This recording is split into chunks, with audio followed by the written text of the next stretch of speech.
Hey guys, तो अभी मैंने थोड़ी देर पहले डिज्नी प्लस हॉटस्टार की एक वेब सीरीज आखिरी सच देख के खत्म करी। और सच बताऊं, ये सीरीज मुझे ठीक ठाक लगी। मतलब बहुत ज़्यादा अच्छी तो नहीं लगी थी, लेकिन बहुत ज़्यादा खराब भी नहीं लगी। अगर मैं इसकी कहानी की बात करूँ तो ये कहानी उसी स्टोरी पे बेस्ड है, जिस पे एक नेटफ्लिक्स की डॉक्यूमेंट्री सीरीज भी बेस्ड थी कि दिल्ली में 11 लोगों ने एक साथ सुसाइड करा था। अब ये सुसाइड क्यों करा है, किस वजह से करा है, और इसमें थोड़ा फ्रिक्शन का भी तड़का लगाया गया है। तो ये सारी चीज़ें किस तरह से होती हैं, यही सब हमें इस सीरीज में देखने को मिलता है। अगर मैं इसके स्क्रीन प्ले की बात करूँ तो पर्सनली मुझे इस सीरीज का स्क्रीन प्ले ठीक ठाक ही लगा है, क्योंकि जिस तरह से ये सीरीज स्टार्ट होती है, अपनी पूरी सिचुएशन को स्टैब्लिश करती है। हमें बताया जाता है कि किस तरह की ये फैमिली है, किस तरह का यहाँ पर माहौल चल रहा है, किस तरह के ये लोग हैं, वो सारी चीज़ें ठीक ठाक ही हैं। फिर जिस तरह से ये सीरीज आगे बढ़ती है, अपनी पूरी सिचुएशन को एक्सप्लोर करती है, हमें इन लोगों के पास्ट के बारे में बताया जाता है कि इनका पास्ट किस तरह का रहा है, किस तरह से ये बंदा इन्फ्लुएंस कर रहा है। वो सारी चीज़ें भी मुझे बस ठीक ठाक सी ही लगी हैं।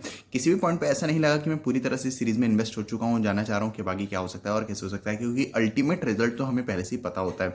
इसी कारण से जिस तरह का impact in twist and turns को हम पर डालना चाहिए था, वो ये नहीं डाल पाते, लेकिन फिर भी आप बोर नहीं होते हो।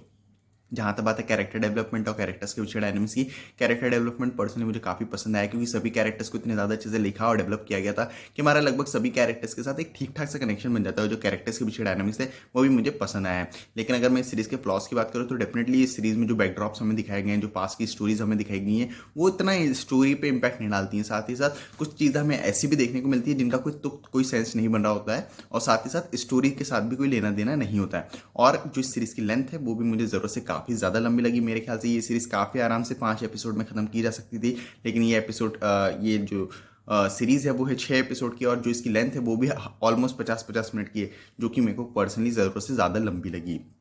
अगर मैं बात करूँ एक्टिंग की, सभी एक्टर्स का काम अच्छा है, बट चाहे किसी बात करूँ, पर्सनली मुझे सभी एक्टर्स का काम पसंद आया है। जहाँ तक बात है डायरेक्शन और एडिटिंग की, डायरेक्शन अच्छा है। डायरेक्टर ने जिस तरह से सीरीज़ बनाई है वो अच्छी है, लेकिन हाँ, ये कोई बहुत धमाकेदार सीरीज़ नहीं है या फिर ऐसी सीरीज़ नहीं है जो आपको सोचने पे मजबूर कर दे। जो एडिटिंग है वो भी बस ठीक ठाक सी है।